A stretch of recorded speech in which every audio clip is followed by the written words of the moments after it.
live on the scene. We got the usual suspects back in the building. Let's welcome back to Ty Through, because he is through. Today, we will not be talking about the Dodgers all show. Just so you know, he missed it yesterday. That was the Dodgers Gloat show.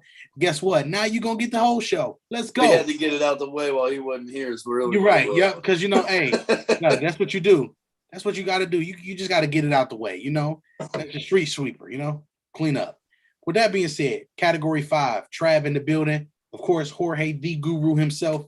And Trav over there, listen, we're going to talk about these trades that went down today, MLB trade deadline. Y'all know how it goes. It's always crazy. We're just going to jump right into it. Now, Trav's name today is Glorious. We're going to talk about which ones was glorious.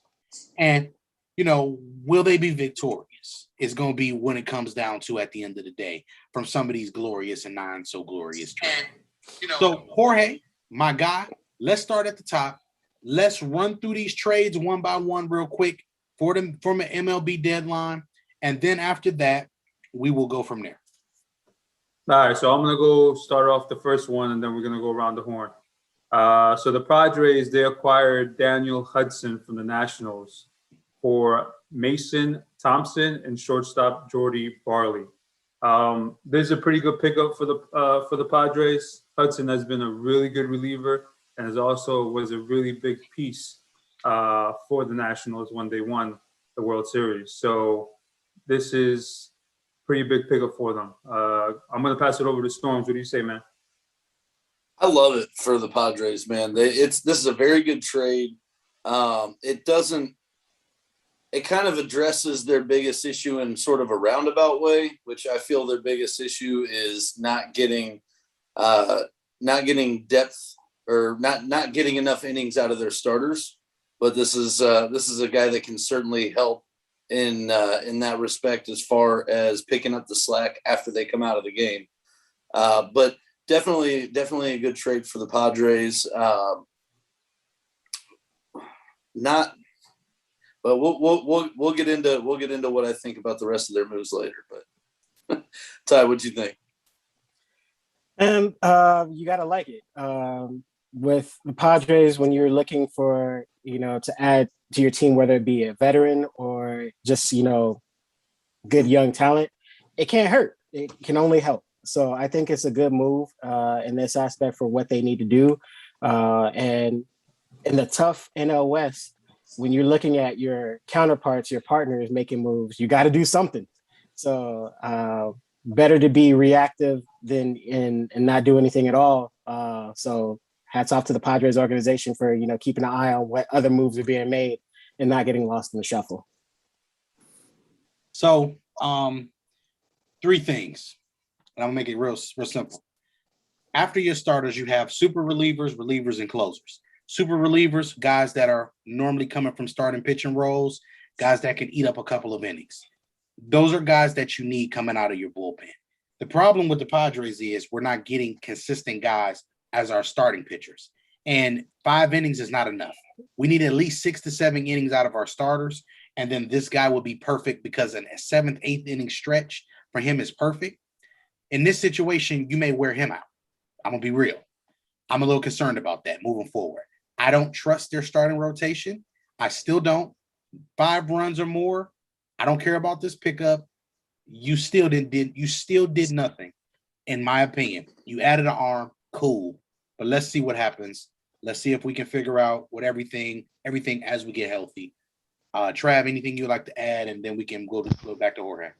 I mean, you got to compete with your rivals, man. I mean, again, like Storm said, we're gonna get into more detail about that, but something is better than nothing at all. So, what else we got?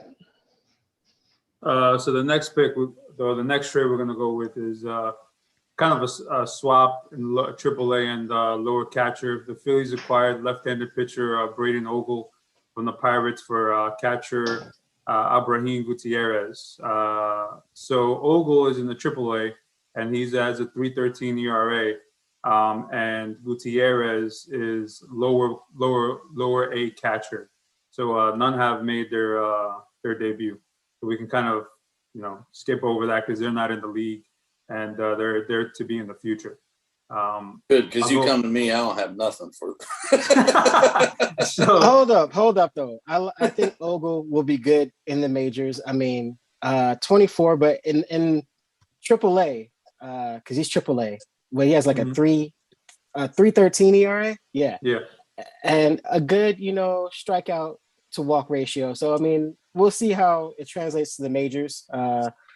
Like with Gray when he debuted, it wasn't pretty, but he's gone now. So we'll see. But I think Ogle will be all right. I don't think expectations are too high for what he was a 4th round pick. So we'll see.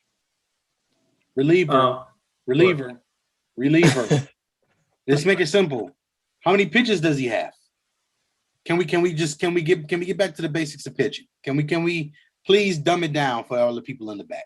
Yes, I'm on my germ stuff today. I just want my relievers can get away with 2 pitches. And that's the point. A reliever can get away with having 2 solid pitches. And you notice I didn't say good. I said solid because we only need you to eat up an inning or 6 outs or 4 outs. I don't need you to eat up consistent outs. That's the difference. So all that being said, nobody cares. So we're gonna move on here. The Brewers, they acquired left-handed pitcher Daniel Norris from the Tigers for right-handed pitcher Reese Olson. I like this pickup, and I'll tell you why. He's a left-handed guy that does well against left-handed hitters. So we're gonna see if that continues when he's with the Brewers. But the only problem is that now relievers have to face 3 batters minimum. So you're not gonna take him out after facing the lefty. You got to keep him in for 3 batters. How is that going to affect him? I'll go to Ty. So I applaud the Brewers for taking it seriously that they exceeded all expectations as far as how they're performing this season. So to make these moves that they did recently for this deadline shows that, they really, are going to try to solidify their position as the division leader. So I applaud the move.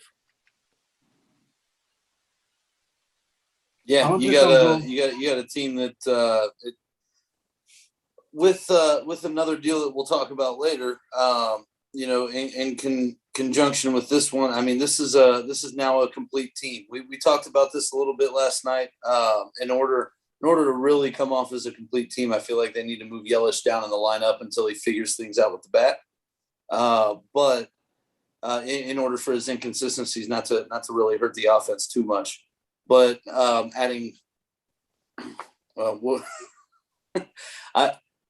was about to mention a trade we haven't gotten over yet. But anyway, this is a solid pickup for a Brewers team that saw the Reds making a couple of minor moves yesterday to try and bolster their pitching, and said, okay, I'll see you Sessa and raise you Norris.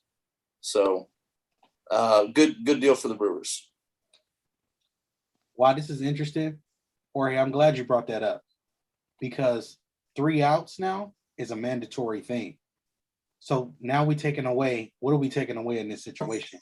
We're taking away situational baseball. Which is why I hate that rule. This affects situational baseball. So now you see how I just broke it. I don't know why it happens like this, but it just does. You see why I said super relievers, and closers are important in this situation? Well, here we are. Now you can no longer have a guy who doesn't come in and get 3 outs. That's going to be the thing here. Three batters, not 3 outs. 3 batters. Yeah, I'm sorry. But yeah.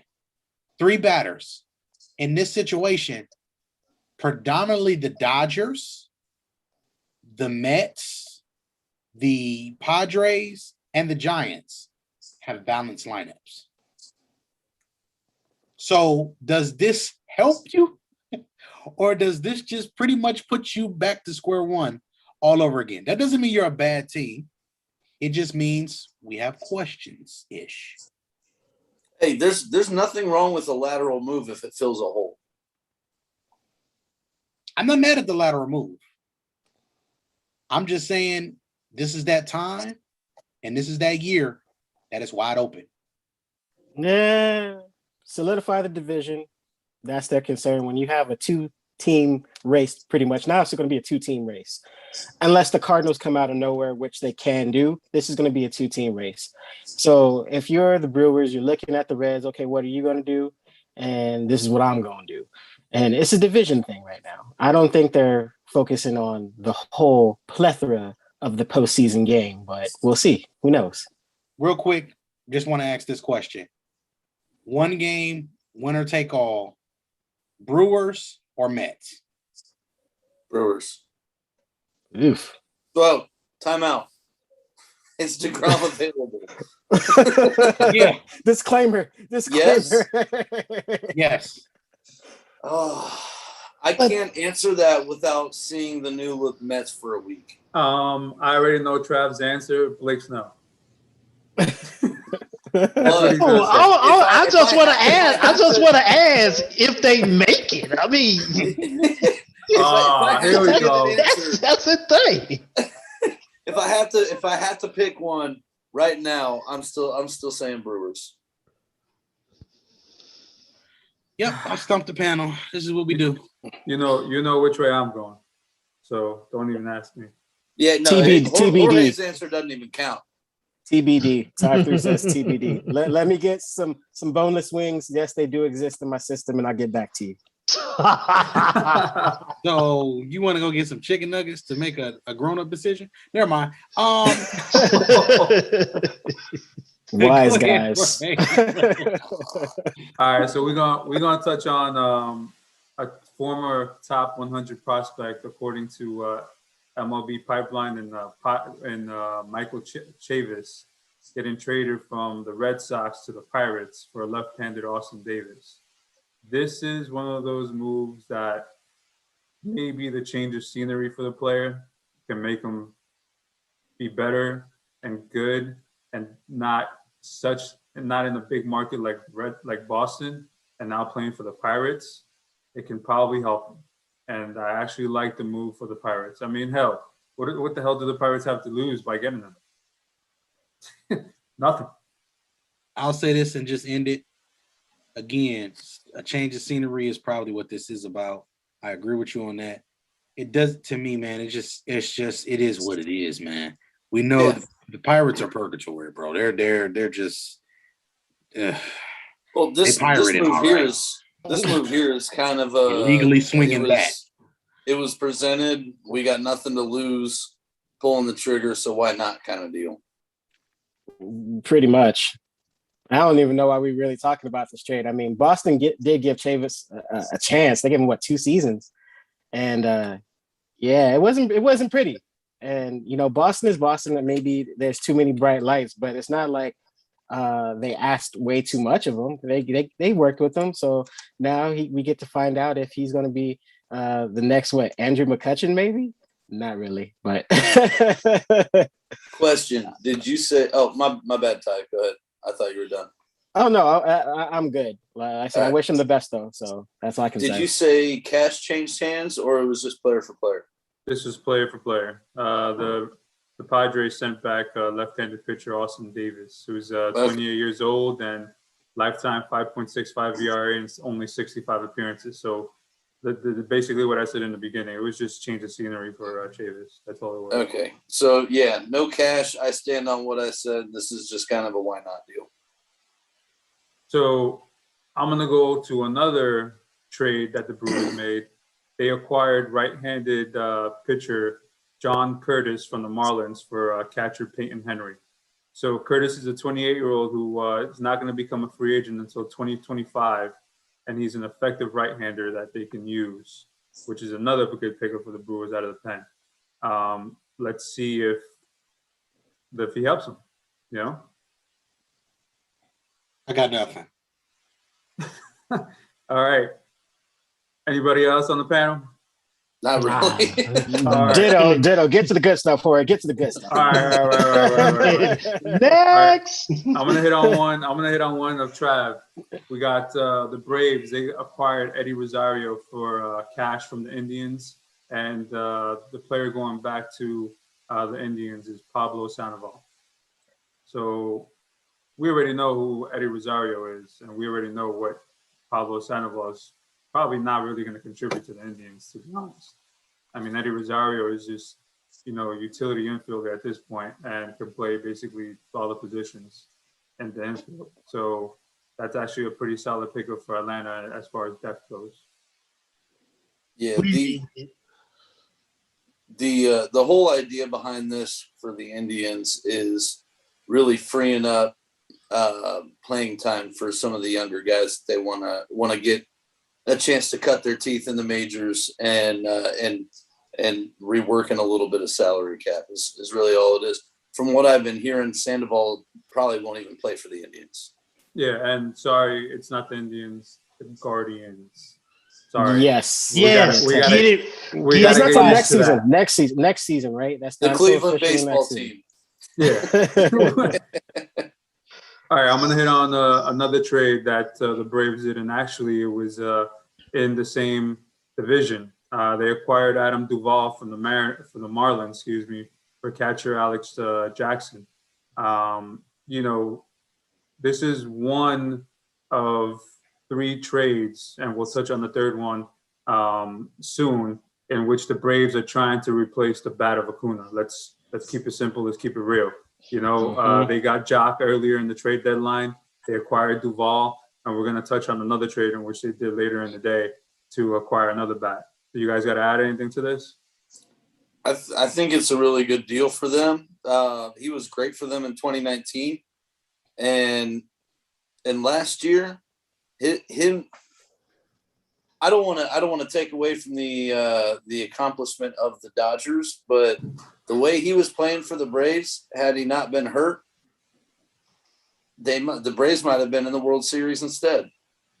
And so I think it's a good trade. They're bringing back a guy who's familiar with the organization and how things work. Mm-hmm. And now, you know, with, like you were saying, with the loss of Acuna, now they've got, you know, 4 or 5 solid guys that can platoon in the outfield to try and make up for that loss. So, man, Acuna hurts, boy. That one hurts big time. Term, you can scratch your throat or you can cut your neck. Whichever one you were doing not too long ago, it really don't matter. We're gonna be okay. Just worry about what you got to worry about. I'll just say this, man. This means nothing. The Braves mean nothing to the grand scheme of things in the East or West. So let me touch on a couple of comments here on YouTube. Willie Whitfield, he says, "Yeah, I'm listening, trying to step my MLB game up." He's a Yankee fan, though. Oh yeah. You. Well, let's be honest. We got nothing for you. We got nothing for you. Whoa. Rizzo hit a home run in his debut. So oh wow. Did they win? Look, they're winning. Okay, it's still 2 innings left. You know, hey, Willie. Wait. Shout out to Vic too. And their bullpen's pitching. All right, now this is newsworthy. Hey Willie, no, to be honest, man, look, there's a lot of good things that you guys have going in the lineup. There's a lot of bad things that you guys have going in the lineup at the same time. But you guys did not address one thing. And one thing you needed to address and has been an issue for like 4 years now, and it still hasn't been resolved. So we'll get to that in a second. And then Jeremy Knight, he also agrees with you, Ty, as far as nailing it. Win the division and then take your chances in the playoffs. And he's talking about the Brewers leading the Central. And then he also said he would take the Brewers right now, but the Mets have a higher ceiling, which I agree. That's a good way of putting it. Now, another trade that the Braves did, which they did like 3 or 4 today, which is crazy. I didn't think they were going to be buyers like that. They acquired Richard Rodriguez from the Pirates, and they gave up right-hander Bryce Wilson and right-hander Ricky DeVito. Now look, any relation to Danny DeVito? Probably not. Not in the major leagues. This is a good arm, and also Ty nailed this. He called this when we put the Pirates as far as sellers. I named Frazier and Ty named Richard Rodriguez about 2 weeks ago that they were going to trade him. I don't think he named the Braves. He named another team. but this is a huge pickup for the Braves in the back end of the games because he could pair up with Will Smith to close games out. Also, did y'all see did you see the little statement, little essays that the Braves were putting out? That was the most, they had the most professional trade announcements of any of the major league teams today. They're like, hey, we just got rid of this player, but don't worry, somebody's coming back. Right. It was like this thing happened 2 minutes ago, and you got a whole press release going on Twitter. All right.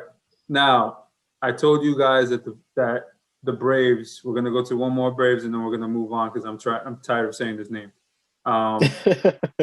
They acquired another bat, Jorge Soler from the Royals. That right there, he has huge upside. Very strong man. He's hit. I think I posted something on our Facebook and also Twitter. There was 2 games where he hit 4 home runs and had like 9 RBIs. This is a big bat for them. The only thing is he does strike out a lot. He needs to stay on the field. And this is one of those trades to where they're trying to cover up them missing Acuna. You know, what do you guys got to add to that? It's just a Jorge being Jorge. That's all. that's all it is. But I mean, we need all the help we can get at this point, man. We got to make that push because if we're gonna get to the playoffs, we gotta be number 1 in our division. So we're gonna see what happens. Yeah. So I'm gonna you guys want to say, guys? Go ahead, Storm, because you sure? Because I'm gonna lay onto this one because. Right. Let me go then because I got positives. We'll let you tear it down in a minute. All right. I like it. I like Jorge said. I think this guy Soler has so much upside. He's only played 1 full season. He's been in the league for so long, but the 1 full year he did play, he led the American League in home runs. He had 48, had 117 RBIs. His career.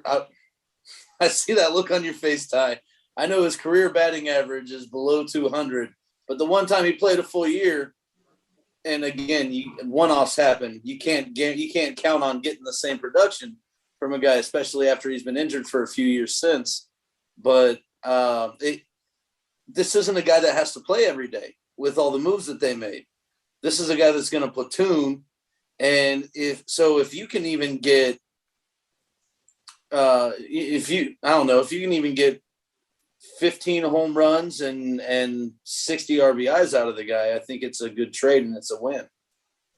You know, he strikes out a lot, but he also had 117 RBIs that year, I think, too.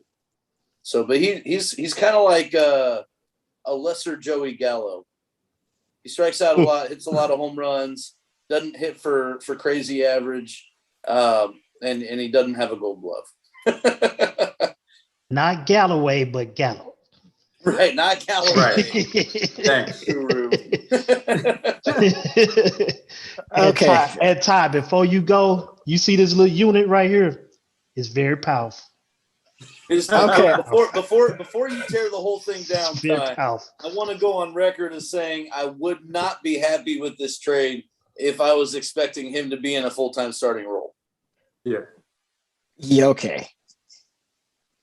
Respectfully, Trav. Respectfully. Because Storms calms me down. Like, he keeps me, level. So thank you, Cat 5, for allowing me not to rain on Trav's parade here. All right. Wait. Can we rewind everything? Because I kind of want to see that. I'm gonna chill. Like Fresh Prince. I'm gonna chill. All right. So that was an insult to Joey Gallo, by the way. I'm just gonna say that. It was. That's why I had to throw the note. When I said no Gold Glove, I'm in my head. I was like, man, you gotta take it further than that. But we got time limits. Yeah, I'll give you this. There was one season where he had a respectable batting average, and he only played 20-something games. Come on. No, So no. His best batting average was, and I think it was like what was it, 16? I think was the year he played a full season. It was 265, 48 home runs, 117 RBIs. all right. So 2019, that's when he won. That's when he hit the most home runs. He hit the 48, and he did the 117. So what you're talking about? Oh, it is was 2000. 19? Yeah, it's 2018 where he hit 265, but he only did 9 home runs and 28 RBIs. He only played 61 games. So it was 2019 where he played the full season, which it was a great season, despite almost striking out 200 times. But anyway, that was his impression of Adam Dunn.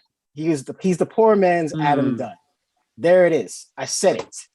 I'm happy you said that because I've been quoted as saying that Gallo is a better version of Adam Dunn. So that ties the whole thing together. See, me and you, Cap. If Cat 5 and I get a day of just bourbon, a full day of just bourbon and baseball, that'd be a damn good show. Real damn good show.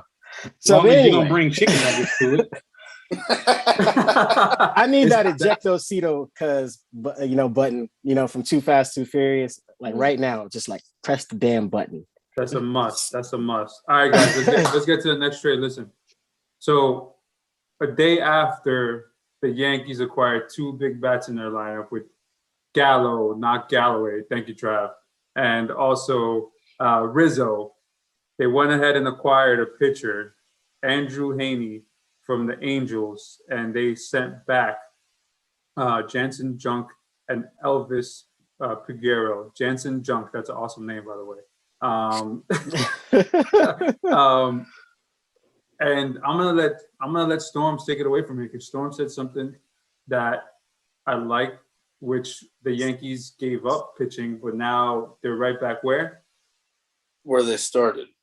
So one thing I do want to mention, because we didn't talk about it yesterday, part of the there was a pitcher in the Rizzo trade, wasn't there? Or the Gallo trade, I mean. That went to the Yankees. Yeah, I'll look it up right now. Keep talking about what you're saying. But so here's my biggest problem with the Yankees is they have done what they set out to do. They balanced out their lineup. It was 2 right-handed. Now they got some left-handed power bats in there. I get it. Okay. I understand. I understand how this makes you better moving forward. I don't understand how it makes you better now, because here's the problem is yesterday you sent 3 pitchers away and got 1 back. Today you got another 1 back. But it isn't anybody of note. It isn't anybody that's going to help you any more than what you already sent away. Like, what the hell is this front office doing, man? They're acting like they want to be in the playoffs, but they're not doing anything about it. They had a golden opportunity. There were a lot of relievers to be had there weren't a lot of relievers that got traded. There were a lot of relievers to be had in this market. On a deadline day that we saw more trades than probably, I haven't looked it up, probably any other deadline day that we've ever had. I mean, they really dropped the ball. I said it last night. I'll say it again. Shame on you, New York. Shame on you. Shame. No, not New York, Bronx. All right, let's get this right. Not New York, the Bronx. Let's you can get say it right. Bronx. I'm saying New York. We got a series. We got a game against y'all that's in progress. So shame on you too. You're my sworn enemy until Monday morning, sir. By the way, the score of that Reds-Mets game right now, if you want to know, Jorge, 6-1 Reds. Just so you know. I didn't want to know. I'm sorry, I couldn't hear that. Can you say it again? That would be 6-1. The Reds are up bottom of the 9th. Oh, hey, I have another question. Has Joey Votto continued his historic home run streak? That is yes, at 7 home runs straight. God damn. It's actually So 9 cool. home runs in 7 games, but thank you. And they hollering over Guru's head. If you looking at the thing, at my point of view, it's going like in an angle. Right.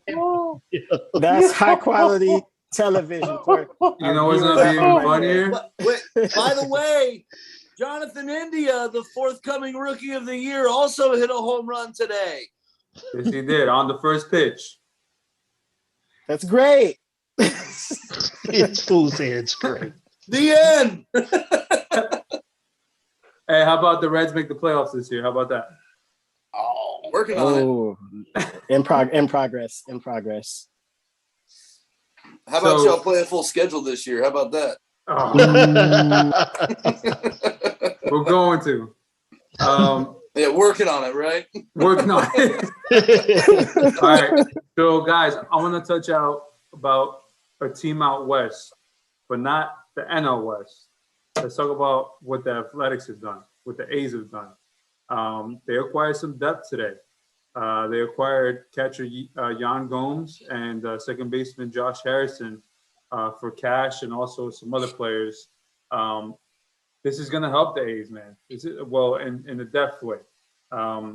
You know that we keep saying the A's are like the Saints of the of baseball. They are, it's true, but they're actually making acquisitions to help them. And one trade we didn't even touch on yet, and we haven't even talked about, is that trade to get Sterling Marte. How about that?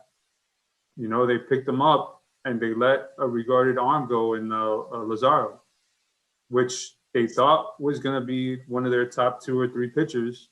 He hasn't panned out yet, but it can be that change of scenery thing that we talked about with the infielder, Chavez. So the Athletics are doing some moves to where it can put them in a good position come playoff time. But we've seen this story before. Let's see what happens, right? Wild card or bust. Go A's. Hey, I like this deal a lot because you're bringing Gomes in, which, I mean, it's not like he's going to be a full-time starter.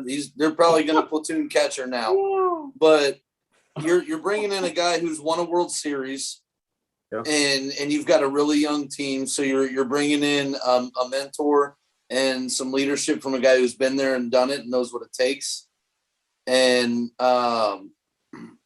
going back to the Marte Luzardo trade, I love this trade for both teams. It helps Miami in the future. Of course, we touched on that briefly last night. Miami's rotation is going to be scary good in 3 years. Yeah. And that's part of that is assuming Luzardo is going to continue to develop the way he's been expected to, which he's had a couple of hiccups and all that. But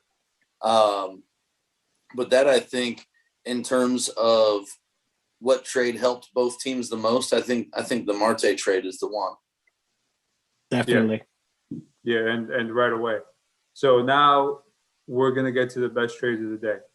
These 5 trades are trades that were, what the hell is going on? How did this happen? Storms called one of them, and we're going to roll right into it. The Dodgers drive-through team picking up Scherzer, Trae Turner from the Nationals, and the Nationals getting Turn his camera off. Kyber Ruiz, Josiah Gray, right-handed pitcher Gerardo Carrillo, and Donovan Casey. Storms called this, and he told me that this was probably going to happen, and the only team it was going to happen with was the Dodgers, and he was absolutely correct. I thought they were going to get Scherzer. I didn't think Trae Turner was going to be a part of it, but it's amazing that they got both players, and they're able to use them right away, and they did not give up any MLB talent right now, and this is exactly what Germ always touches on. Prospects in Major League Baseball is important because you can get players like this now for something that'll be good for you in the future. So yes, the Dodgers are the immediate winner in this trade. Yes, they are. But the haul that the Nationals got from the Dodgers in 4 years can put them in a great position. Let's be patient with this trade and let's see how it plays out. Because that haul that they got for 2 players that are MLB ready now is a hell of a haul, and they got to see how any of these are going to pan out. We know what we got in Scherzer and we know what we got in Turner. Let's see what these 5 other guys are going to do when they get called up. At the end of the day, man, I'm just gonna make it short and sweet because I haven't said anything in a while, obviously, because it's really not much to talk about because of the Dodgers. But as you see, my name is now Astros over the Dodgers. That's the way that it's gonna be. That's how it's gonna be until the day that I DIE. So with that being said, I just want everybody to understand. hey, clear that up. Coronavirus.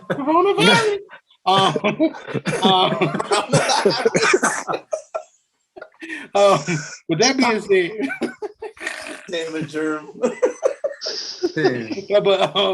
but honestly though, what I love about this is the Dodgers just have one of the best teams in baseball. We already knew that. One of the best farm systems in baseball, like we talked about yesterday. It's just they're a tremendous team. We talked about it last year and this year. They're just the best team on paper in the sport. It's really not much that we need to talk about else. Like, can we skip this part of the show? Like, can we just move on from here? Can we go now? Like, just run it back. Run it back. No. And this time, no trash cans. Run it back, no trash cans. That's all I got to say. That's all I'm going to say. I have something very important to talk about with this. I want to give out a huge shout out to the Washington front office because do y'all understand how this trade went down? San Diego said, we want Scherzer, but under no circumstances are we parting with any of our top 5 prospects. So Washington went ahead and said, hey, we're really close to a deal with San Diego for Scherzer. And LA said, no, the hell you're not. And then gave up 4 of their top 6 prospects to get Scherzer and Turner. So Washington, we talked about last night how this trade doesn't hurt LA at all, which is great. But Washington kind of fleeced the Dodgers on this one. A number 1 and a number 2 prospect at that. So don't disrespect the prospects we gave up. Like the Washington Nationals will be okay in like 4 years. Like, and you know, they got Turner coming back in addition and all that. But I mean, they got a lot more out of this trade than they would have gotten out of sending Scherzer to the Padres by himself. And let's not forget, they still got 2 hell of a players on the national squad. They still got Soto, which is one of the best young players in baseball, and they still got Strasburg. Yes, he's hurt, but Strasburg, when he's on, you guys saw what he did last year in the 2019 in the playoffs. They basically rolled him to a championship. And if I'm Washington, I'm signing Soto for $1 million years and building everything around him. Yes. Bobby Bonilla. Strasburg was a number 1 overall pick that delivered a World Series to the team that drafted him. Yeah. I want everybody to understand when you're the number 1 pick in any sport, you're counted on to deliver something. And he did it. He did that. Shout out to him. And after getting rid of another number 1 pick that they got, hey, Bryce Harper, I'm calling you out. Yes, they let him go. They let him go. When they let him go, they won it that next year, right? Yep. I want people to understand that not only did this, not just first round, but number 1 pick win a World Series with the franchise that drafted him. But in Major League Baseball, most first-round picks don't see their 3rd year of Major League service with the team that drafted them. Yep. Mm-hmm. Why? Because they get traded in these very scenarios. Mm-hmm. Storms, keep on talking that talk, man, because we be trying to put y'all on the game. That's all. But as of right now, the Nationals are 2 years away of being 2 years away. So let's be patient. So with that, so maybe. So with that math, here's the thing: 2 + 2 is 4. they got a lot of money to work with this winter now too, though. Okay. So we'll see. I mean, they're probably 2 years away from seeing whether they're 2 years away. Right. So what 2 + 2 = 4. Yeah. See that? The Wendy's 4 for 4. Wendy's 4 for 4. And Jaden's broke. So I want to touch on an AL Central team, the team that leads the division, the White Sox. And this is another thing that Storms called. I thought they were going to keep one of the 4 players, which I thought they were actually going to keep Bryant and build around them, Bryant or Rizzo. And we'll talk about them. Well, Rizzo's already gone. Y'all know where he went. And Bryant's gone, but we'll talk about him next. And they traded their closer, Kimbrel, to the White Sox for the second baseman, Nick Madrigal, and right-handed Cody Hewer. Can I say something real quick before Yeah. you continue? Yeah. The Cubs and the White Sox made 2 trades together in 2 days. Now I'd have to look it up, but I'd be willing to put money down that they haven't made 2 trades with each other in the same year in at least 30. I would say if ever. I mean, to be honest, I mean, they don't like each other, you know, and they're in the same city and they don't make trades like that often, you know, and There's some Eddie Banks stuff, man. Eddie Banks. The Mets and the Yankees trade more than the Cubs and the White Sox do. The Mets and the Yankees trade more than the White Sox and the Cubs do. So for y'all viewers out there, we have a follower, Eddie Banks, that likes both teams in Chicago, and we always get on them, and we don't understand how. Don't ask us to answer that. Don't ask us. Yeah, just don't. And so anyway, going on with this trade, this is a good pickup for the White Sox, right? But if Kimbrel's effective, Kimbrel has to be effective. Exactly, Kimbrel has to be effective for this to be a win for the White Sox. Now, on the other hand, let me touch on Madrigal. This is another change of scenery for him. Another move that's a change of scenery. He's a good second baseman, and he fell off with them. And he'll probably go ahead and start for the Cubs now in the infield. They'll find a place for him. Who do the Cubs got? You know, they're gonna find out what they have with him. So go ahead, Storms. I was just gonna say, here's the thing about Kimbrel though, is this is what makes so much sense about this, and what makes it so scary about the White Sox is they're gonna have Kimbrel and Hendricks platooning the closing position. Yeah. So think about this, and I was listening to MLB Network Radio earlier and heard a clip of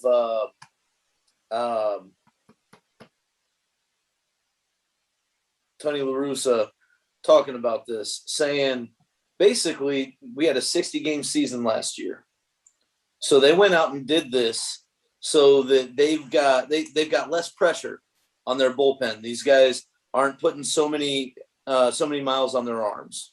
They've got 2 guys they can call on in crunch time, where if it looks like somebody comes in, if Hendricks comes in with a 1-run lead and walks the first 2 batters, they have a whole other best closer in baseball they can go to. Who else can say that in baseball? Nobody.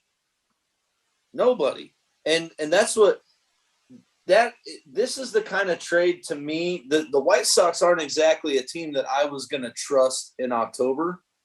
And I'm not particularly sold on them yet anyway, but this goes a long, long way, because now they got to put themselves in position.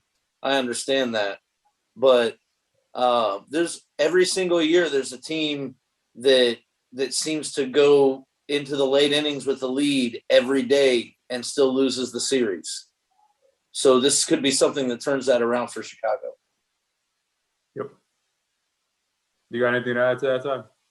Just that it was a smart move by the White Sox all around. And then imagine if it works out, you can run it back, because if I'm correct, Kimbrel has an option that the White Sox can pick up and bring him back. So it was a win-win. Madrigal, who's I think 4th overall pick back in like 2018, he'll be missed, but White Sox, good move. Yeah, really good move. So the next move that I'm going to talk about, I'm going to take it over. You got anything to add, Jeremy Trav? Nah, not for the White Sox. Not too much really to say.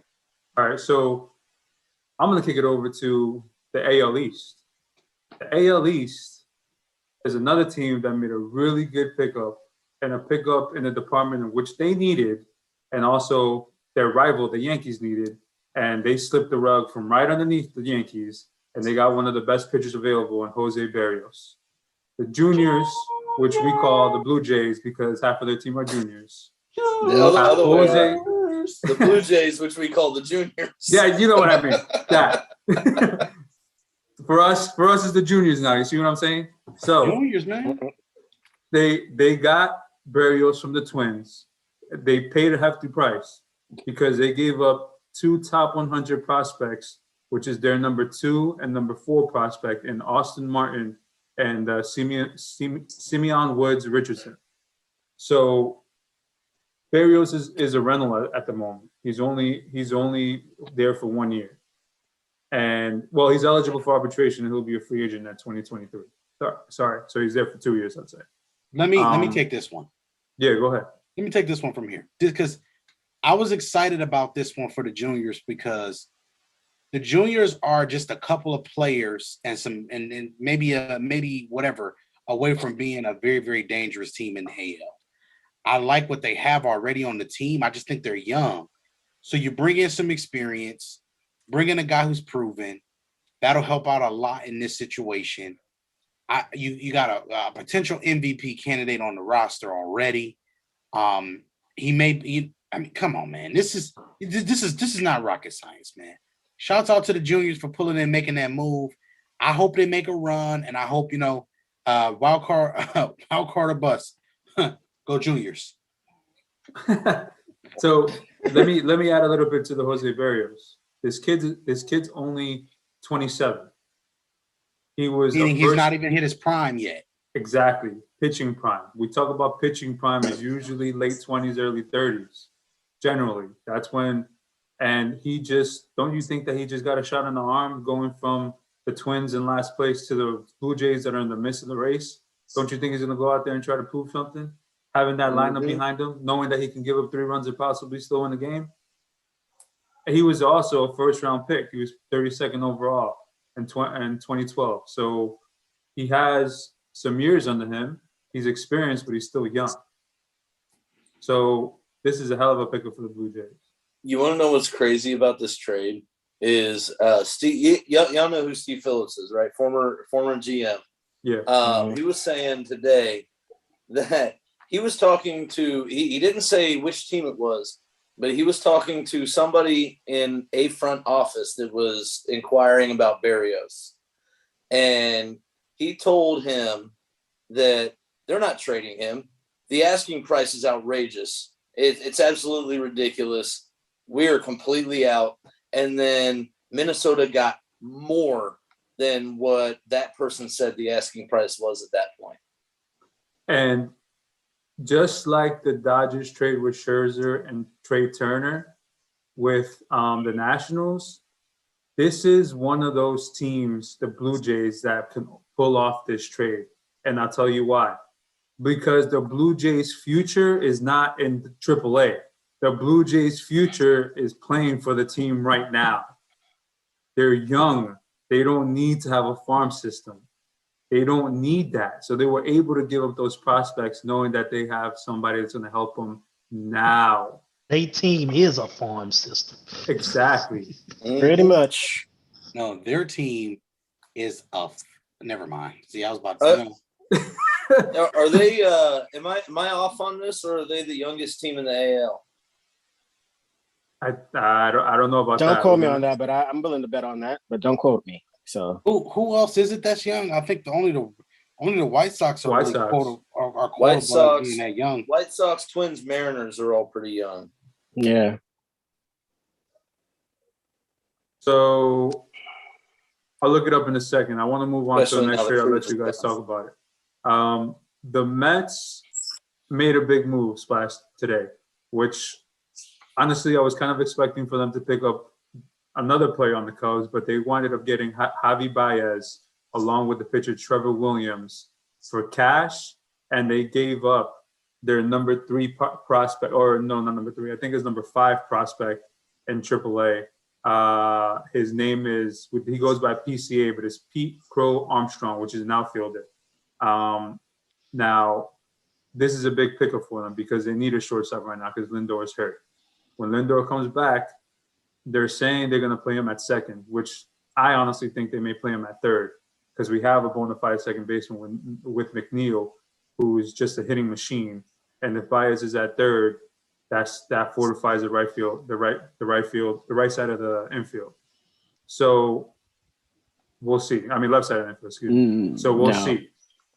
We'll see what happens. What do you guys got to say about this? I'm gonna let Ty go first because he's gonna say something crazy. Go ahead. No, I'm not gonna say something crazy. It was a good move. It's funny when Storms this morning asked like possible trades. I thought Baez was a possibility just because Team Puerto Rico. I mean, the double play machine that is Baez and Lindor right there, and they're good friends. So, plus I read that Baez said he was willing to play second base only with Lindor. So, I wanted to call that. So I wasn't, surprised when the trade happened. I just, I didn't think the Cubs are ready to, to sell like that everything and basically just say blow everything up. I mean, could they have gotten more? Maybe, but Javi, gets what Javi wants. I think this is something that maybe Javi had some, influence with the front office, and maybe they were like, okay, we'll keep that in mind, and the rest is history, and made it work for Javi. So Team Puerto Rico, that's what it is. So I wouldn't put Javi at third. Let that double play connection happen that we saw with Team Puerto Rico in World Baseball Classic. Let me just say this. They needed a bat. Badly. A bat bad. Like Michael Jackson bad. Who's bad? Thank you for at least doing something. Who you Thank talking you for about? at least trying the Mets. Like for at least Mariah Carey inching Christmas special somebody. bad. Man, listen. It's liver and onions bad. But they got the that's home bad. run. They got the home run king though. Who's That's the home run bad. king? Who's the home run king? Peter 2 years Alonso. back to back. 2 years back to back. Yep. They got the home run king though. So I mean, they got the best pitcher in the league. They got the home run. Okay. Okay, Okay, so Trav. watch this. So they cool because they got one bat. I said that for the setup. Thank you. Yeah, I see that for the setup. Thank you. No, So actually, just to go back to the Blue Jays at their average age is 29.3. They're actually behind. They're well behind the Cleveland Indians, which are the youngest at 20. Sorry, the Cleveland Guardians, which is 26.1. Hey. Which doesn't really matter because they're probably going to trade all of their good players in like the next 2 years. I'm gonna just call them the Cleveland baseball team until the name changes official. Hey, what's your man named Quill? The Cleveland BC. Cleveland Baseball Club. There you go. So at the end of the day, I just think overall they needed another bat. Baez and Lindor now can bat off of each other too as well in the top part of the lineup, and your top five in the part of your lineup, which is going to be big for them. They needed somebody else. I think Baez is in a situation where he can either bat behind Lindor or in front of him. So now you can move that around a little bit. That gives you a little bit more flexibility. And correct me if I'm wrong, but Baez is also a 20 base taker. Yeah. Yep. Question. Yes. No. If you're not done, go ahead. I'll wait. No, that's it. That's it. Okay. That's just really it. Right. So if he can take bases, Lindor can take 20. You get 40. That's 40 potential stolen bases at least that you have at the top of your lineup. You need that, especially for the guys that they have behind it. That's been the Mets' problem all damn season. It's about Lindor being the only person that gets on base. That helps him out tremendously moving forward. Trav, if you got something to say, if you got something you want to get off your chest, go ahead and do it. I ain't got nothing to say. I mean, it's a bunch of ills. We gonna walk them down. Watch. Yeah, the only place you're gonna walk down to is the basement. That's where you're gonna walk down to. My name is Bennett, and I ain't in it. Go ahead, Storms. Go ahead, Storms. So my question for Jorge, since he's the Mets fan here. So we'll get into what the Phillies did, but so we won't even talk about that. But so assuming you guys get to the playoffs, right? Is this enough to win you a DS? Do you think that this gives you, realistically, does this one bat give you enough run support behind DeGrom and Thor and Harvey, or not Harvey? Carrasco and and Stroman. Harvey's been like a minute and a half ago. Yes. This is a move that's gonna get us to the NLCS, and I'll tell you why. Yeah. We haven't been healthy all year. I'm telling you this right now. We haven't been healthy all year, whether it's our lineup or our pitching. And we are now. We just got Carrasco back today, which is his first start. We're gonna How'd that go?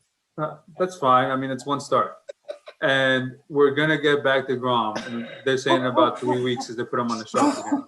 If we get into the playoffs and we're healthy, yes, we're going to get to the NLCS.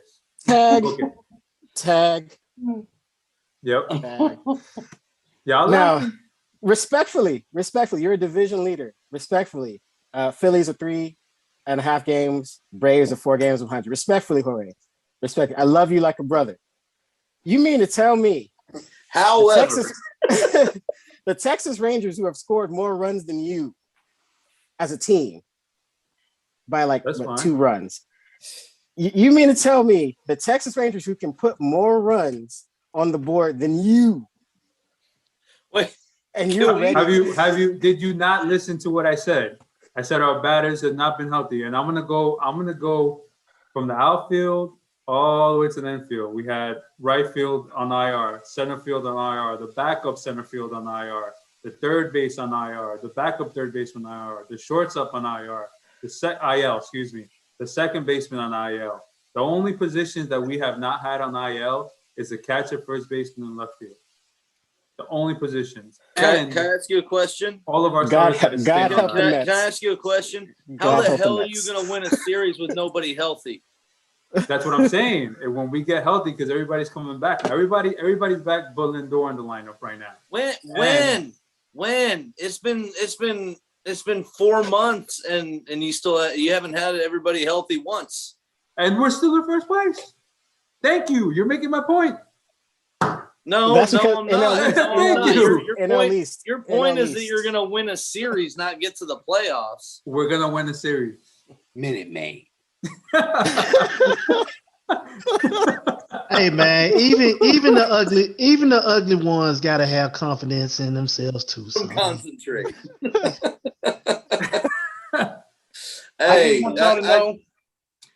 I just want y'all to know the most interesting part of this grilling is Jorge is taking it, and he's doing a good job of taking it.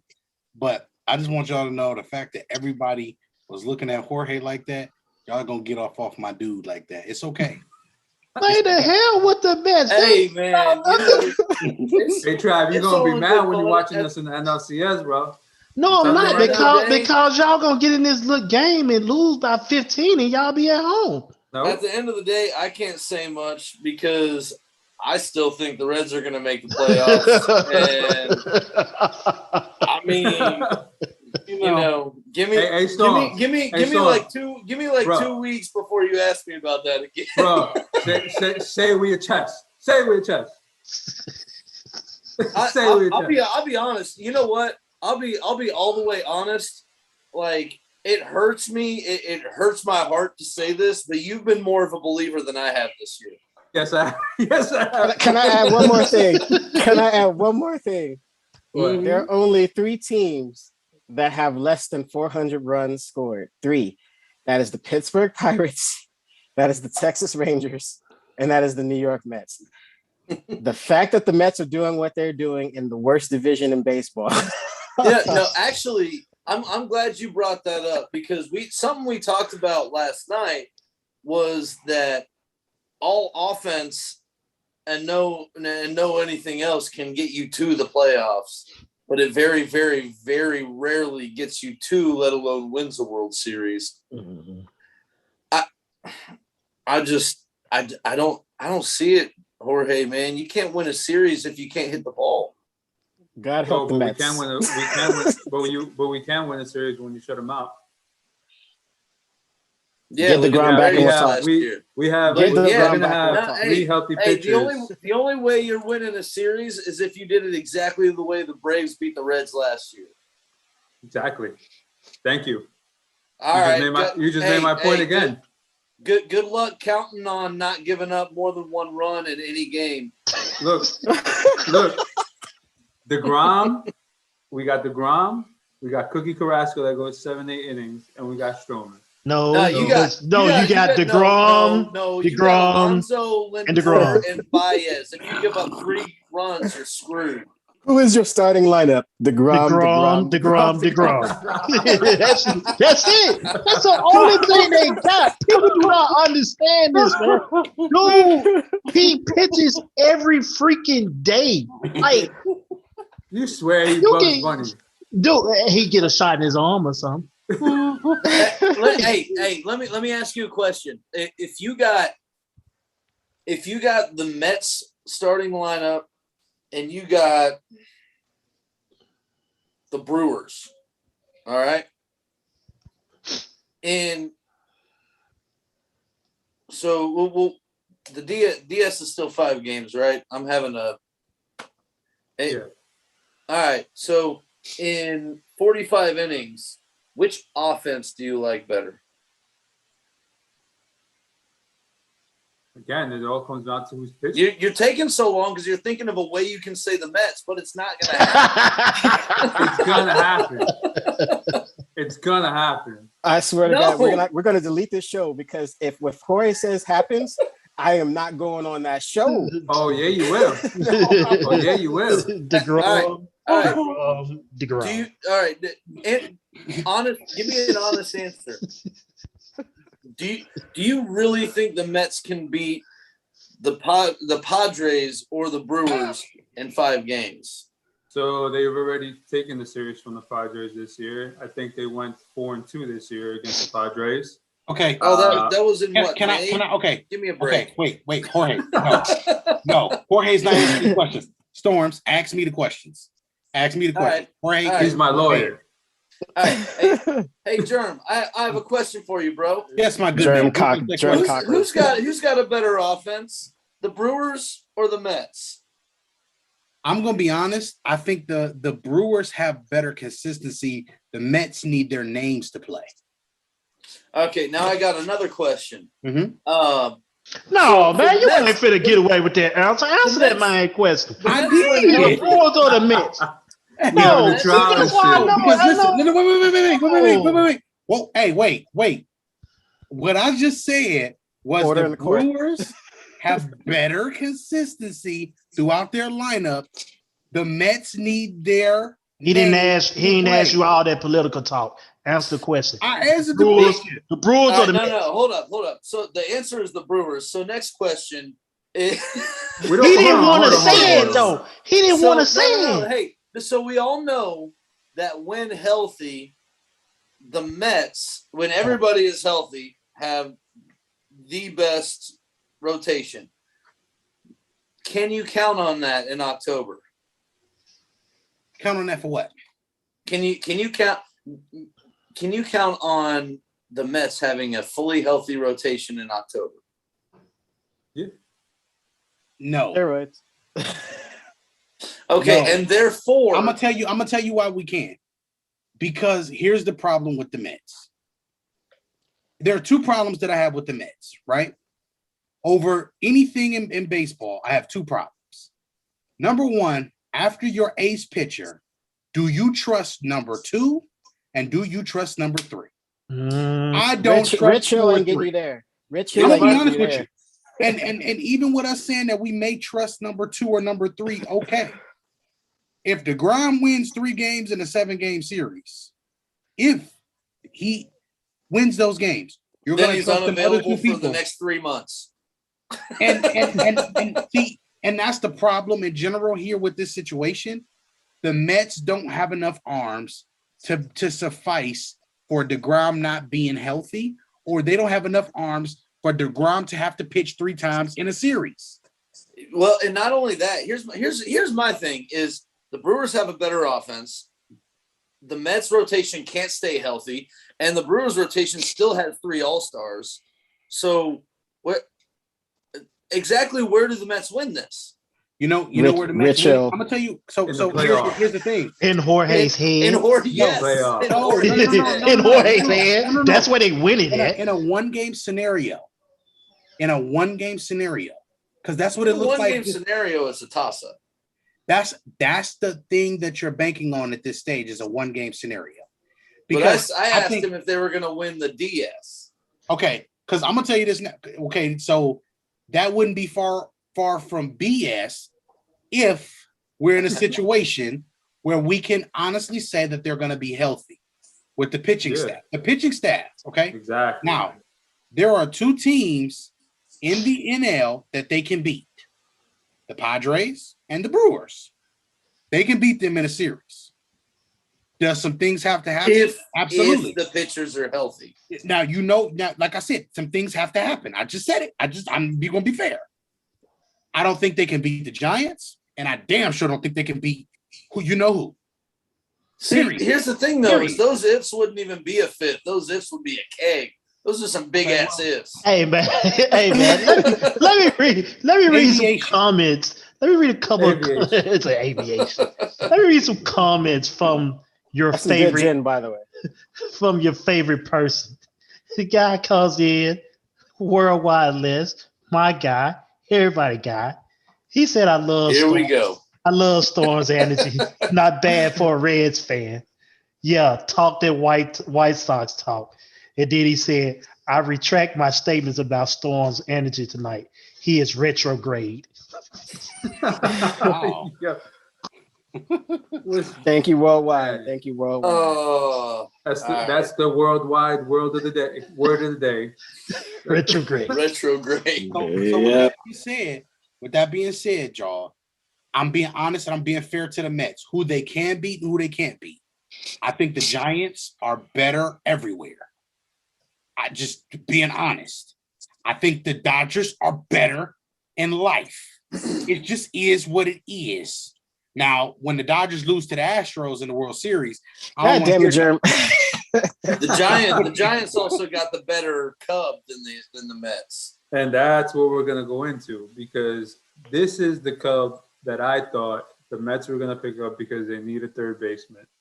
And they picked up Baez. But Kris Bryant got traded to the Giants. And the Giants gave up outfielder Alexander Canario and Caleb Killian. So this was the player in which I thought that was going to head to New York, to Queens, not the Bronx, Queens. Let's get this straight. And that didn't happen. I thought that's who they were going to get.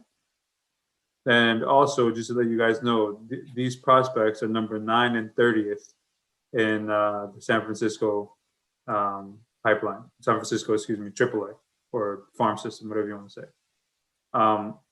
This is a good pickup for the Giants.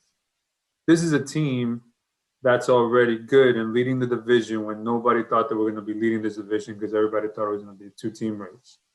Mm-hmm. And they picked up a bat, and they picked up somebody with postseason experience that's won the World Series, and this is only going to help them. Now, do they have enough firepower to hold off the other 2 teams? We'll see. They're still up, and they just added a bat. The Giants can beat everybody but the Dodgers. In a 7-game series, I'm going to be real. In baseball and in basketball, in this course of a week or 2 weeks, the better team normally wins. I'm not betting against the lineup either way, whether it be the pitching lineup or I'm not betting against the hitting lineup. We're just going to call it what it is. The only reason why I even joke about the Astros, and I'm putting it out there now, is because they can hit against anybody.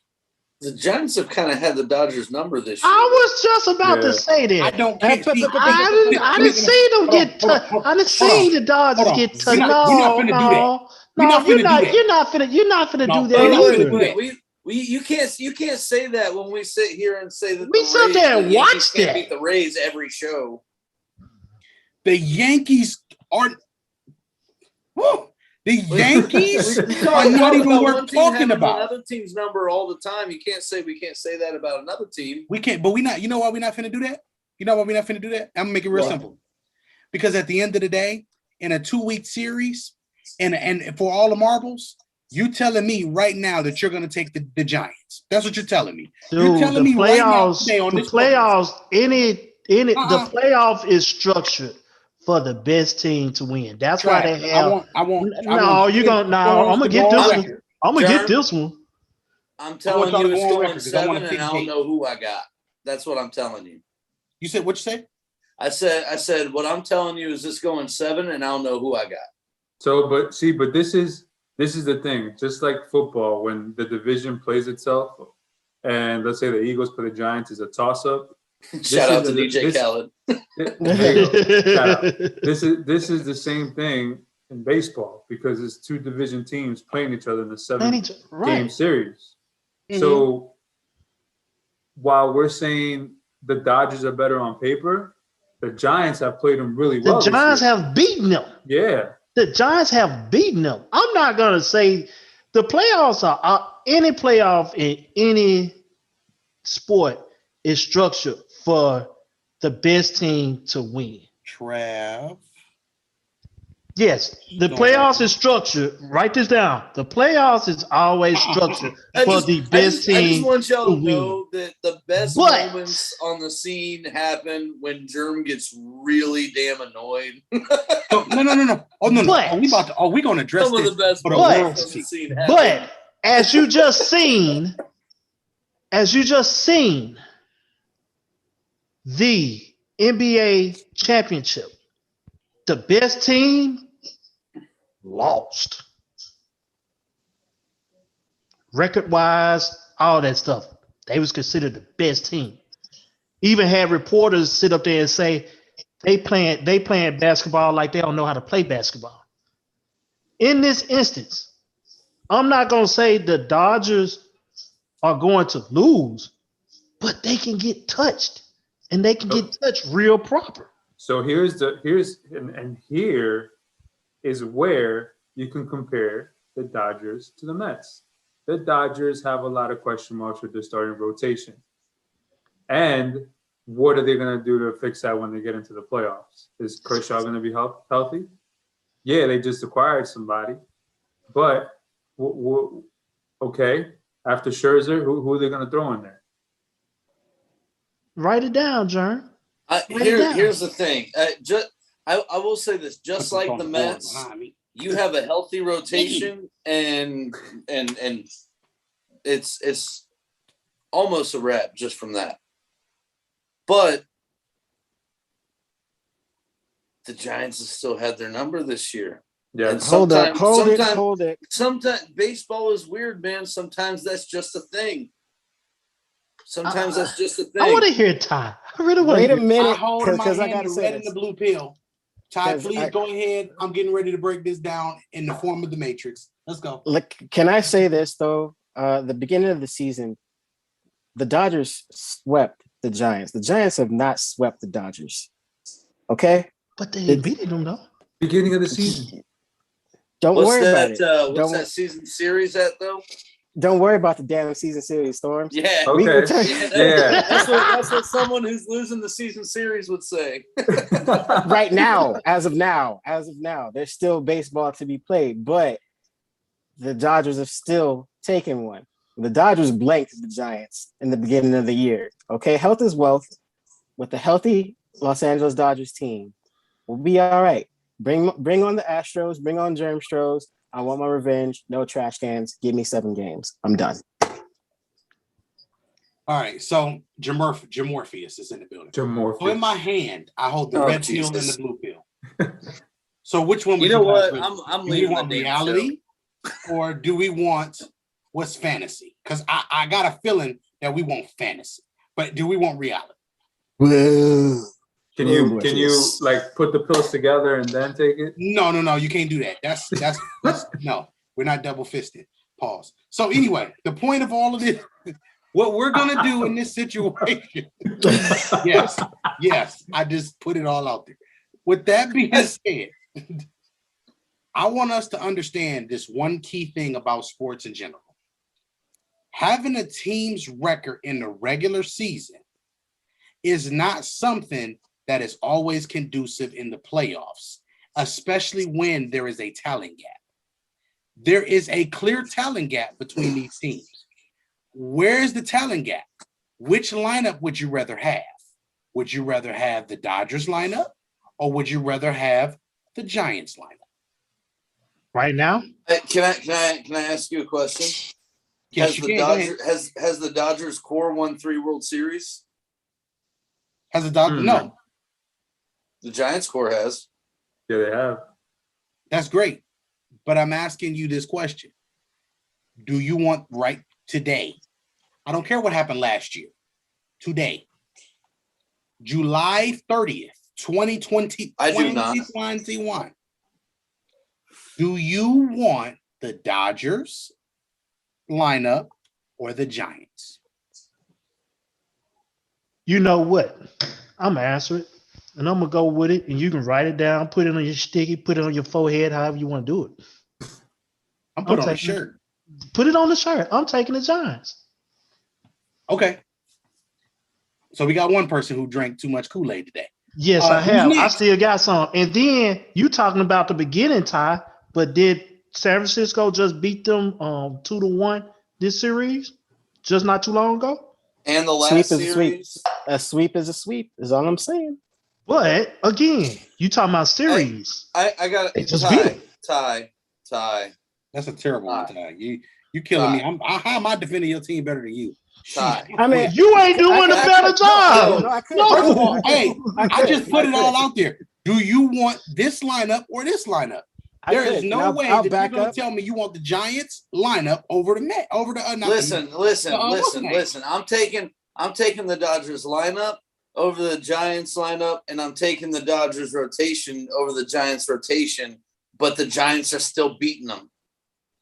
They've still been. Results are results, bro. Better team is better than the better players right now, John. Yeah, let me put this down there. That series will be over in 5 games. You said Sometimes there's about Phoenix. Sometimes the sum is bigger than its parts. I said 6 games, and a lot of us pick Phoenix. So it's okay. It's okay. Trav, it's okay. Hey, Trav, guess what? Who told you about your team in football? Who told you was gonna win?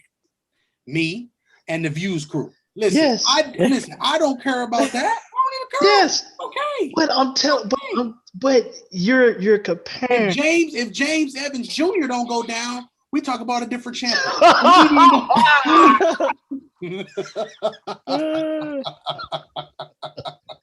No, but I get what you're saying. But right now, I'm taking. I mean, it's a team sport. Right now, the Giants are a better team. Dodgers have a better set of players, but the Giants are a better put together team. I want people to see this too. We're not even mad at each other arguing. I'm just being dramatic because it's fun for the show. And as y'all see, I like because you're germ. Yeah, exactly. Hey, I mean, but Jim Morpheus was pretty genius. But anyway, the thing is, I just want everybody to know, like, there is a talent gap, but the talent gap in these situations have to be managed better. And if that's what the argument of this is that maybe the Giants' talent is managed better than the Dodgers, then that's a different conversation.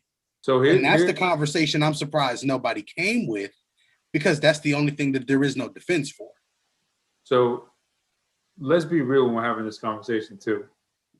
The two teams that are underneath them, the 2 teams that are underneath them, meaning underneath San Francisco, the Dodgers and San Diego, they haven't been really healthy this year. The Giants have. So that's why they went out and got Kris Bryant. Yes, one, and there's only a 5.5 game lead between San Francisco in first place and San Diego in third. So that's about a 2-week lead. That can still be walked down. Mm-hmm. But they haven't ran away with it. It's not over yet. Yes, exactly. They've been beating LA, But LA is LA, and LA just got those two players behind Ty that can make a huge difference. Only 3 games behind. Like, you can't run from us. We'll catch you. I don't know about that. I'm going to end it there, but let's just say it's 3 days. Yo, So what Hold the reins, Horsey. Hold the reins. where are we at now? Because we're obviously quite a ways into this. Are we real quick? Are we at the point where we're sticking with NL West? We already there. We already there. Okay. Yeah. So here's my thing. The Padres, despite the fact that they went out and made 2 really good deals, are one of my 2 losers for this deadline. And it's not because of what they did. It's because of what the Dodgers did and because of what the Giants did.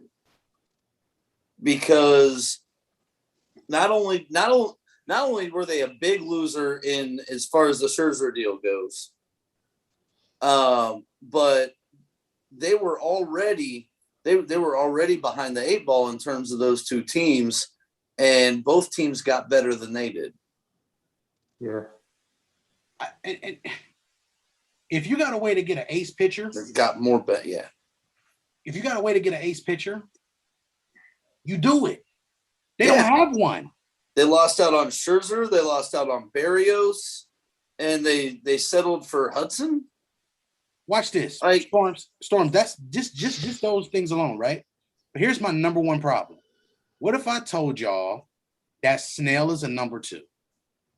And that if you put Snell in a situation where he's the number 2 behind Scherzer, that solidifies your rotation, and now you can take Clevenger and put him in the back of in the bullpen where he Does can it, though? pitch.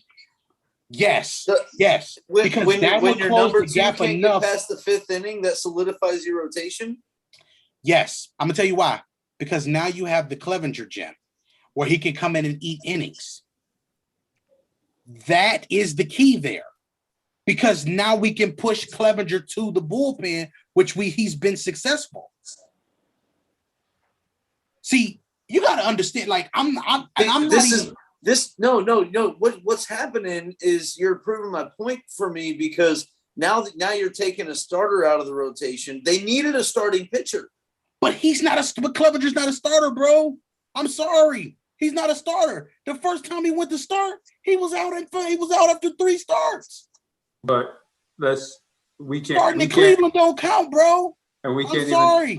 The pitcher is always fine. good here. That's fine. Then What they I'm go to saying, another though, team. what I'm saying though is you're taking a guy that's been part of the starting rotation out of it, and so now you've got 4 guys that can't get past the 5th inning. Question: Well, How many games has Clevenger Instead of pitched? 5. How many No. games has Clevenger pitched for San Diego? Not this year, 0. He got Tommy John surgery. Yeah. So he hasn't pitched any games for them. How many games Oh, did he that's pitch right. the year That's before? right. What, Okay. like 4 or 5 games? No, you're right. But you're referring to his time in Cleveland, though, Storms. I'm just saying, bro. The moment that you overwork that arm in the aspect of making him a starting pitcher, that's the time in which he's pretty much killed his arm, bro. So put him back in the bullpen and work it out from there, because you need him there. Like, you need him there. You're not getting we've talked about it the whole time. Getting 5 innings from these starting pitchers, bro, is killing them. You need a guy who's going to come in and suck up some innings. And that's what Clevenger has done his whole career until the last 2 years in Cleveland. And look at what happened. Looky, he goes to another team, and then he just falls apart. So your scenario works perfect with the 4 starters if they would have gotten Scherzer. Because what would have happened was Scherzer would have been 1. I'm talking about playoff series, because you start 3 pitchers. Absolutely. Clevenger would have been 1. Darvish would have been 2. Musgrove would have been 3. Who would have came out of the pen? Snell. That would have worked exactly the way that you're saying, because Snell isn't going to give you more than 4 innings anyway. Is it better than what they have now of trying to count on Snell to start the game in the first place. Yeah, because Snell has been garbage for them. Still ain't been He's doing. been a I thought he was disappointment. gonna do good, but he ain't. Yeah. Hey, And Trav, just to I ask you a thought it's question. gonna be good. Real quick, just to ask you a question. Who's better than Snell? Who's better than Snell? The Grom is better than Snell right now. Okay. Just I ain't making gonna. sure. It ain't gonna hurt me. It just hurt me how I call. I mean, I actually called this when the World Series over with. I said them two pitchers got to be gone, and they pitched their tail off more than Snell. They pitched their tail off against the Yeah. guys. They went to work, and you pulled that man out in the 6th inning, and next thing you know, ding ding ding ding ding, series over with. COVID-19 was out there playing and stuff. I mean, come on, man. I done threw my glasses, man. This don't make no sense. No. COVID-19 came back out on the field after the It did came back taking pictures. Jeez. Come on, man. Not the flick up. But Storms, I understand where you're coming from. I'm just saying the Padres are in a situation where you can't be in third place and to two teams that are better than you already and not try to make that gap up in the one place that is the most important for your team that has held you back the last 3 years. What It's the leverage last did the 3 Padres have, though? What leverage did the Padres have to make The a Padres blockbuster? should have honestly, like, are you telling me that a name like you, Darvish, doesn't still net a good return? Like, here's the thing: is they've got starting pitching. They just don't have starting pitching that's going deep into games, but you still got some guys that are going to bring you a decent return. Throw a Yu Darvish or a Blake Snell or a Musgrove out there in order to bring back a marquee starter. Yeah. Why not? Prospects matter, though. Prospects matter. Storms. Even You with know that, this. even with that, Storm, Sure. you said they didn't want to give up none of their top 5. Prospects, You don't want to give yeah. up you're in the California market, bro. You have no excuse. So throw out a couple of your lower level prospects and a guy who's an established big league starter. Yu Darvish would be him and a couple of low level prospects in cash would have been plenty to get not one of your more marquee starting names, but a guy like maybe Kyle Gibson. Yeah. More than enough. It's to that point now where we just see that teams don't take it's a short window to win a championship. The window closes so fast. So this is what you fear for teams like San Diego, like the Mets. I'm putting it out there. The Mets, San Diego, and even a lot of those teams in the AL, the White Sox and the Yankees, they're not set up to be sustainable for 5-year stretches. They're set up to win in the next year, 1, 2, 3. Mm-hmm. After Okay, that, so that makes Kyle Gibson even more perfect for that because he's under control for another year. and that's the point right there that this is tying into your point. You get certain opportunities and you have to chase them. San Diego is not chasing them because they're riding a Tatis wave and they're riding his greatness right now. Because they shouldn't be. And that's why they won't win anything because instead of trying to build around him, they're trying to ride that wave. And there you go. I mean, they're building around him, but they're not building around him. Right. What they're doing is Tatis is sitting there and they putting Legos around him when they could be putting real structure. They need to surround him with pieces of his caliber. They're not superstar talents. They're not doing the same as their division rival is doing by using those pieces that they had to make themselves better. They're not. The Dodgers did it.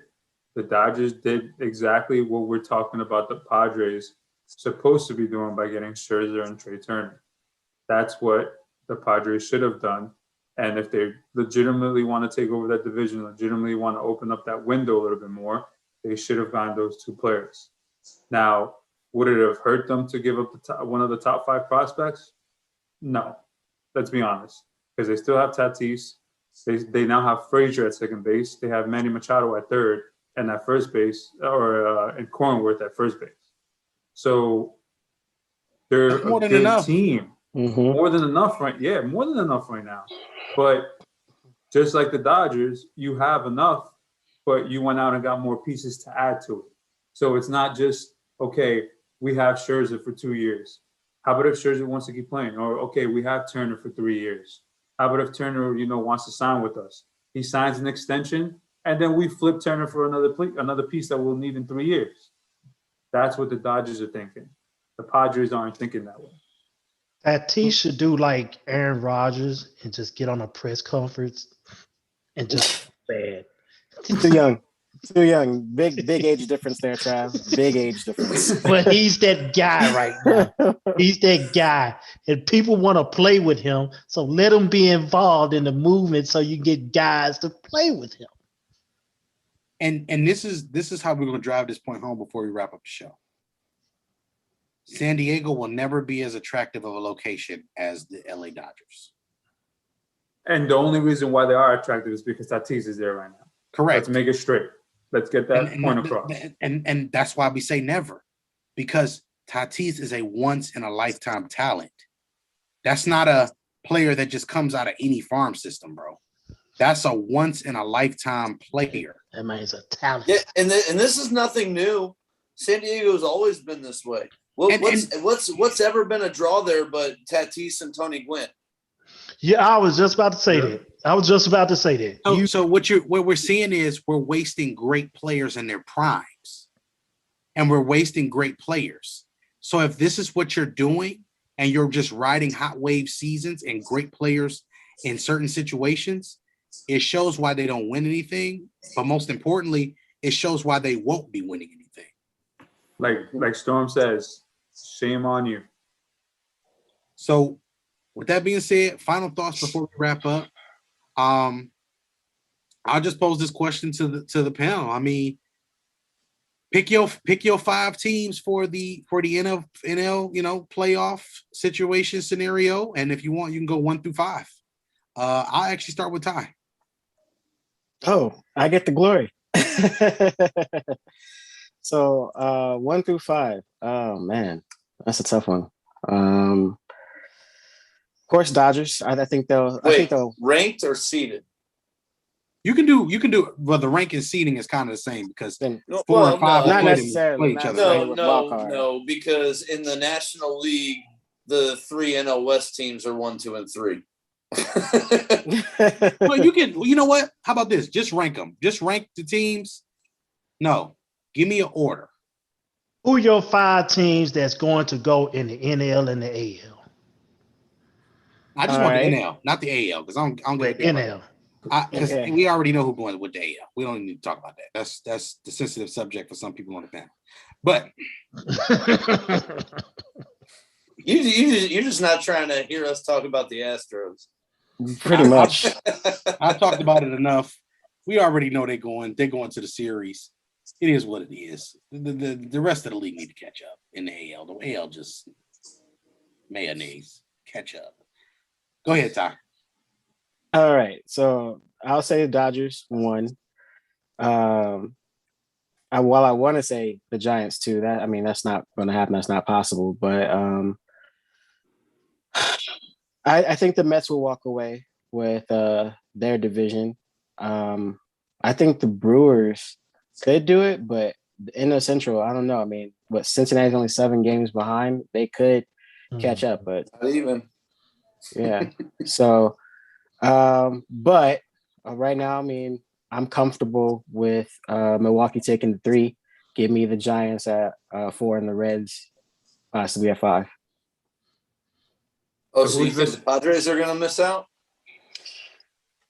I look, and this is why I'm kind of going back and forth. I think the Reds have a better opportunity to win more games than the Padres. If you look at the Reds, they're at 55, Padres at 60. I think the schedule is more favorable to the Reds than the Padres. I agree with that. Go ahead, Storms. All right, so I've got I've got of course, the Dodgers and Giants in the playoffs. If we're ranking 1 through 5, give me the Dodgers.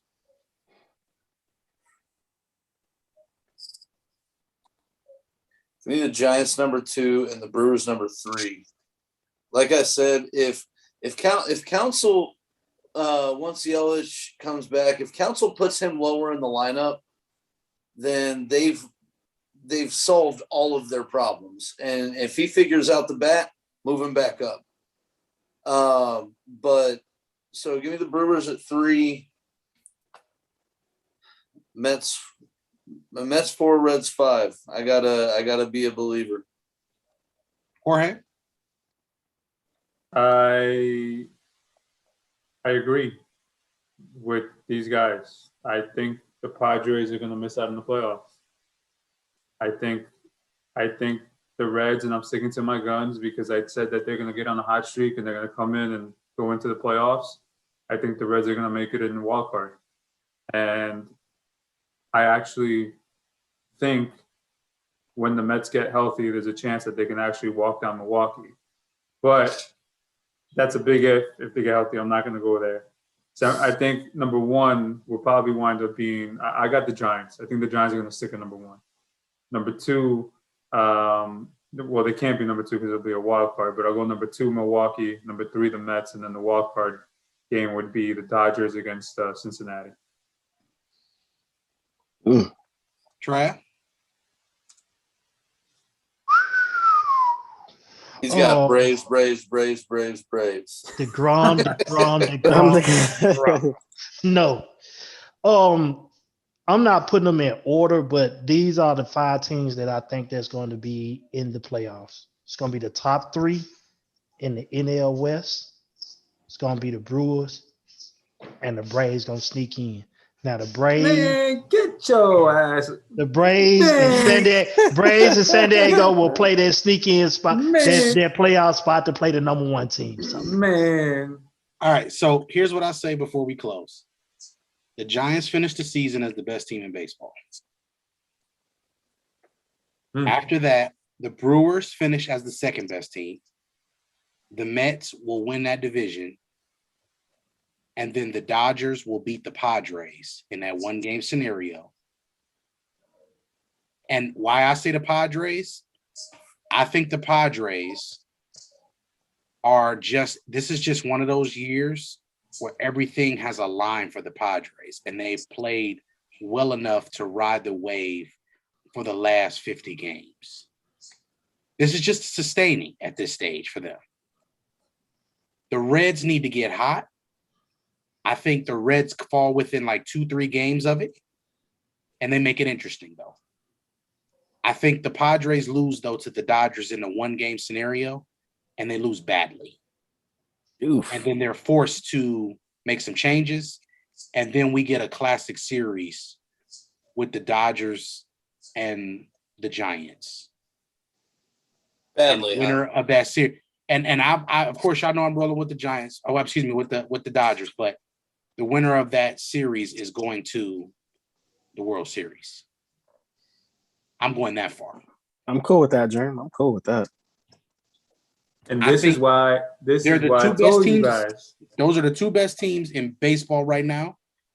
And we just got to call it how it is at some stage.